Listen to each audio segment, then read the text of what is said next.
What's going on, Grand Line? I'm your host Swan, and we are back with another video. Today, we're going to be breaking down the beginning after the end, chapter 226.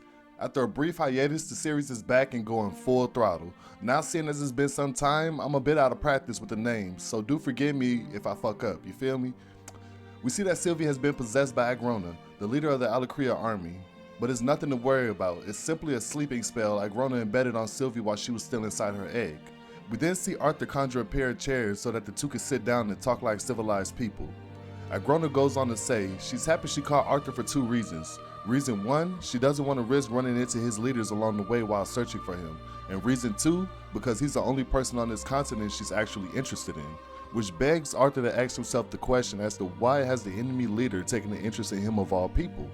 As the pair continue their conversation, we find out that Agrona has spent an entire generation amongst the common folks, just like Arthur and Alicrea, but during her time there, she performed experiments on the commoners. She goes on to say, humans changed their ethics on a whim, and just a couple hundred years ago, public executions were free entertainment, but now it's something we look down on.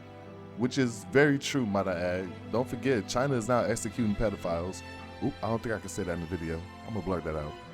Agrona goes on to say, it's a pain dealing with broke motherfuckers all day, so she sent her people to handle lessers based on their changing sense of right and wrong.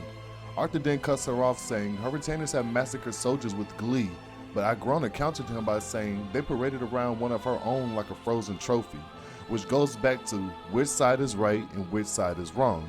Morality is not always objective, as it can be based on individual feelings, which vary greatly. What is considered right in one culture may be wrong in another, making it hard to apply universal standards. You get where I'm coming from? She goes on to say the best lies are half-truths, and asks Arthur does he truly think she woke up one day and wanted to commit genocide against her brethren?